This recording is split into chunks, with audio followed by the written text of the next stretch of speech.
The tyranny of unconscious will. Why evil reigns in moral societies. Imagine waking up one day and realizing that the very values we were taught to cherish, kindness, empathy, humility, no longer seem to hold any real power in the world. Think about it. The honest are often deceived, the gentle are relentlessly exploited, and those who steadfastly follow their conscience often end up silenced, marginalized, or outright crushed by those who act without one. We live in an era that loudly praises virtue in words, but profoundly rewards manipulation in practice. Why is that? Why does evil, in its many subtle, corrosive forms, so often seem to reign supreme, while genuine virtue struggles merely to survive? In today's deep dive, we'll explore a question that has tormented the greatest minds of philosophy. Why does evil dominate societies that claim to be moral? To answer it, we'll journey through the stark, uncompromising thoughts of Arthur Schopenhauer and Friedrich Nietzsche, two seismic philosophers who dared to look beyond comforting appearances and confront the darkest truths about human nature. Their ideas are unsettling, provocative, and yet, if truly understood, they can awaken in us a deeper, more resilient sense of awareness and freedom. And the final revelation we'll uncover in this journey is, without question, the most powerful and transformative of all. The blind engine, Schopenhauer's will to live. Schopenhauer believed that beneath all human action, every gesture, every ambition, every whispered fear, lies a single, blind, and relentless metaphysical force. The will to live, Wille zum Leben. According to him, this will is the non-rational, endless root of all desire, ambition, and, inevitably, all suffering. We fondly believe we act out of reason, deliberation, or higher purpose. But in truth, reason is merely the servant of this irrational will. Every act of supposed goodness, every pursuit of virtue, even every selfless sacrifice, is often nothing more than a carefully disguised expression of this primal will. A will that wants only to perpetuate and continue itself, even if that means dressing up naked selfishness as socially approved morality. In Schopenhauer's uncompromising eyes, society itself becomes a theatrical stage where egoism wears the flawless mask of virtue. People praise compassion not always because they deeply feel it, but because it grants them a subtle, intoxicating sense of moral superiority. It makes them appear enlightened, noble, and worthy of praise in a world that secretly values appearance far more than authenticity. Egoism, cruelty, and the reign of will. Schopenhauer identified three primary, destructive manifestations of this unconscious will in human interaction. 1. Egoism, the fundamental belief that my existence and preservation are more important than yours. This is the baseline of the will. 2. Malice, cruelty, when the will reaches out to actively harm another for the sheer pleasure of witnessing their suffering.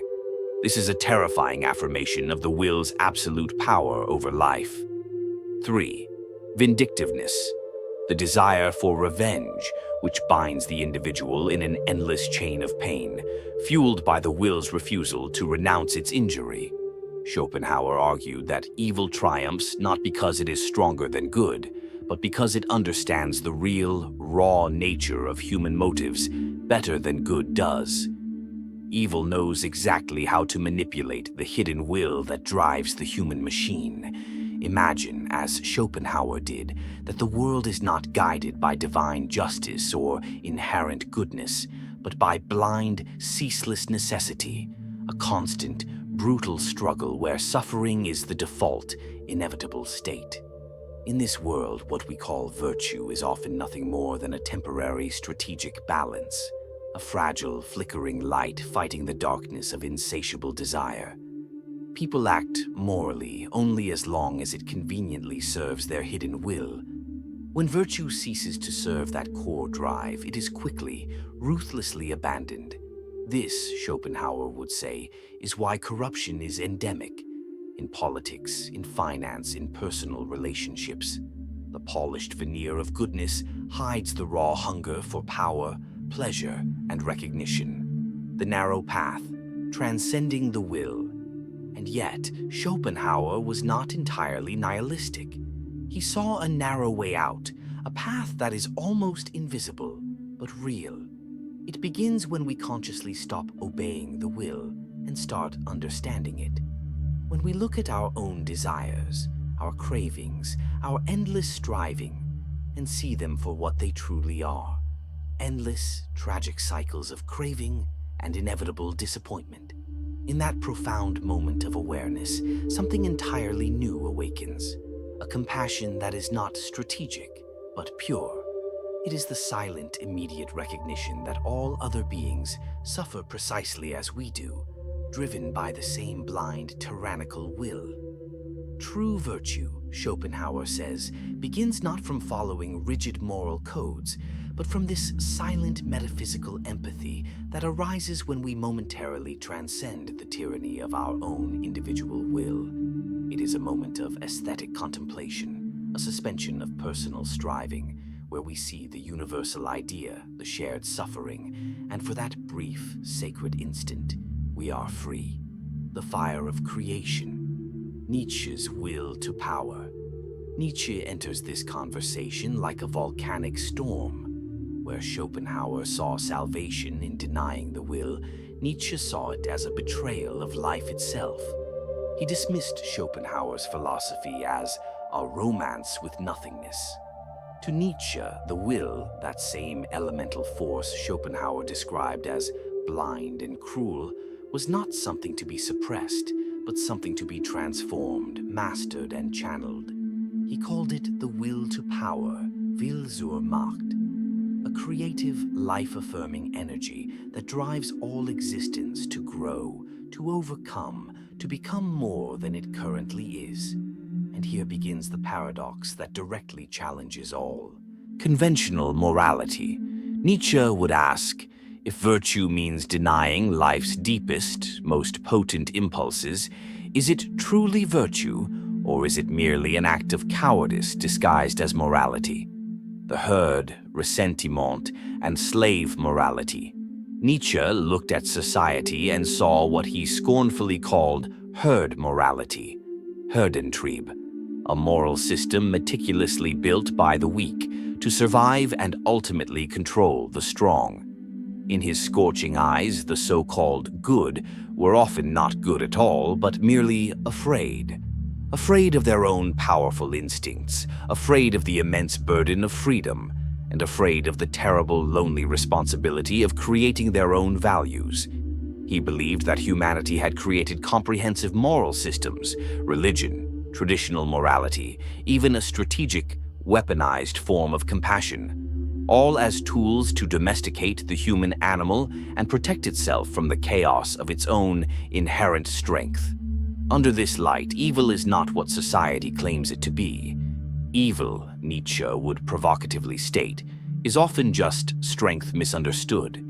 It is raw power expressed without apology. It is individuality that refuses to meekly bow to the masses. He famously wrote, "What is good? All that heightens the feeling of power, the will to power, power itself in man. What is bad? All that proceeds from weakness." For Nietzsche, this was not a cynical call to cruelty. It was a desperate call to authenticity and greatness. He argued that true virtue is not passive obedience. It is active creation. It is the power to define your own values, your own truth, even when the entire society condemns you for that act of sovereignty. The truly virtuous person is not the one who follows moral rules blindly, but the one who has the courage to stand beyond them, to forge a higher order of existence through strength, personal beauty, and intellectual honesty. The mechanism that drives the herd is resentment, a deep, poisonous bitterness and hostile envy felt by the weak toward the strong or the powerful. Since the weak cannot act directly on their resentment, they moralize it. They invert values. The strong become evil. The humble become good, and their own powerlessness is framed as a moral triumph, meekness. Resentment is the soul of slave morality, the decline of greatness. Nietzsche warned that when a culture exalts meekness and actively condemns strength, it begins to decay from within. It loses its creative fire, its vitality, its courage to face the inherent suffering and complexity of reality. In such a world, evil does not ultimately reign because it is powerful, but because the good have become afraid of their own power and potential. For Nietzsche, the triumph of evil is not the rise of darkness, it is the decline of greatness. It happens when individuals stop striving to overcome themselves, when they trade the noble struggle for cheap comfort, the brutal truth for soothing safety, and integrity for hollow approval. When Nietzsche declared, "God is dead," he was not celebrating the demise of divinity. He was lamenting the death of meaning, the death of the individual's ability to create values that transcend the herd. In that massive vacuum, a new kind of pervasive evil arises. Not the evil of passionate cruelty, but the devastating evil of indifference. A lifeless, suffocating conformity that smothers everything that is bold, unique, and truly alive. The paradoxical convergence, the shadow and self-mastery. So, Schopenhauer and Nietzsche stand as two monumental mirrors facing each other. One reflects the inescapable darkness of suffering, the will, and the other reflects the necessary fire of transformation, the will to power. Schopenhauer tells us that virtue begins when we renounce the will through compassion. Nietzsche tells us it begins when we master the will through creation. The truth, however, lies in the synthesis, in the paradox that only those who truly understand evil's roots within themselves can genuinely rise above it. Both philosophers, in their own terrifying ways, recognize that the roots of evil lie not in some external, supernatural force, but in the human soul itself. This means the ultimate battle between good and evil is not fought in the external world, but within the secret, silent chambers of our own consciousness. Evil as distortion. Schopenhauer saw evil as the manifestation of the individual will that refuses to recognize itself in others. Cruelty arises because the individual lives under the illusion of separation. They have not yet awakened to the profound truth that all beings share the same fundamental essence, the same blind will, the same inevitable pain, and the same desperate yearning to exist. Compassion is the insight that breaks this illusion. Nietzsche, however, would warn that this very compassion is prone to decay into resentment, the slave morality. When those who suffer moralize their suffering, when they interpret their weakness as moral superiority, compassion transforms into a subtle, insidious weapon used to guilt and control the powerful. Here lies the terrible paradox. Even our most noble emotions can decay into subtle forms of evil. The desire to help can metastasize into the desire to control. The impulse to forgive can morph into moral pride. The wish to be pure can turn into a burning, aggressive hatred for those who are not pure enough. Schopenhauer knew this too. He knew that the ego, cunning and tireless, can relentlessly infiltrate even the highest ideals. It can make us humble, only to be admired for our humility, generous only to be loved for our generosity. We chase virtue, but it remains elusive because we are still motivated by the will, the craving to affirm our identity, to be someone, to matter. The alchemy of the shadow. Nietzsche saw in this very struggle the possibility of transfiguration. He wanted to transform morality into an art form, a personal creation born from the depths of one's being. True, virtue cannot be mass-produced. It is the unique expression of a soul that has fully faced its own darkness and emerged stronger. He wrote, "You must have chaos within you to give birth to a dancing star.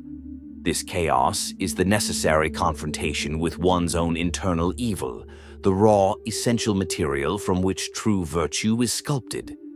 Think about your own life.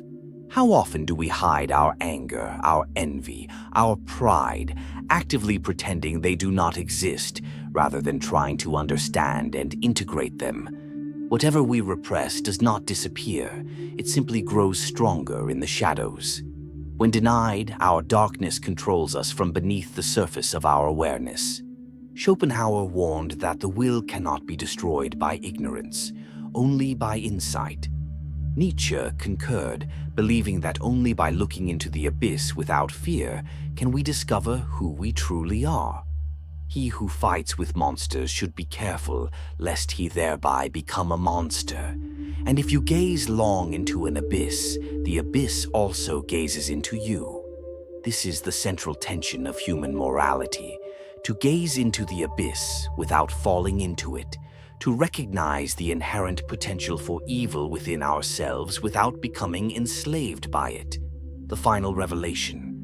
Virtue as wholeness. What if the true purpose of virtue was never to destroy evil, but to understand and transform it? What if morality, in its highest form, is not the rejection of darkness, but the illumination and integration of it? Both Schopenhauer and Nietzsche, though seemingly opposed, lead us to this single, hidden truth. The essence of human greatness lies not in being purely good, but in becoming conscious of both our light and our shadow, and then choosing freely and consciously who we wish to be. Schopenhauer's compassion without Nietzsche's strength becomes resignation. Nietzsche's strength without Schopenhauer's compassion becomes tyranny. But when these two forces meet, when strength learns empathy and compassion learns courage, something extraordinary happens. We begin to transcend both good and evil. This is the birth of the integrated human being, one who no longer acts out of fear or ego, but out of understanding. The paradox of virtue is that we cannot become truly good until we first accept and see the roots of evil within ourselves. Only the person who knows what they could do and consciously chooses not to is truly free and genuinely moral. This is conscious virtue. When you understand the pain that drives cruelty, you cannot merely hate.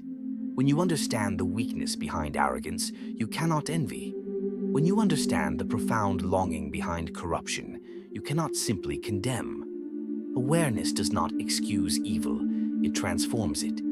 It turns judgment into wisdom and fear into compassion. This is the revolution of consciousness that both philosophers were pointing toward. The reign of evil in society directly reflects the unconsciousness of its individuals. When we fail to recognize our own capacity for cruelty, we project it outward, creating enemies, scapegoats, and systems of blame. But when we bring awareness to our own shadows, when we see that the line between good and evil runs directly through every human heart, we begin to dissolve the very structure that allows external evil to dominate. The question then is not how do we fight evil, but rather how do we awaken? Because once you awaken to the truth of your own nature, once you see that both the saint and the sinner live powerfully within you, you can no longer be deceived by appearances. You begin to live from a place that is deeper than conventional morality, a place of consciousness, of authenticity, of psychological freedom. The final revelation is this: good and evil are not enemies. They are mirrors. Each reflects what we have yet to integrate within ourselves. The truly virtuous person does not fight evil. They understand it, absorb it, and through that understanding, transform it into wisdom. This is moral transcendence. It is to rise above the war of opposites and realize that both are expressions of the same human longing, the will to exist, to matter, to become whole. In the end, the greatest power is not domination, but awareness. The greatest strength is not conquest, but understanding. And the purest virtue is not the denial of evil, but its transformation into light. When you reach this understanding, you no longer ask, why does evil reign in society? because you see that evil reigns only where consciousness sleeps. The moment one human being awakens fully, even for an instant, the spell of evil is broken, at least within them. And that is how the world truly changes, not through revolutions of force, but through revolutions of profound understanding.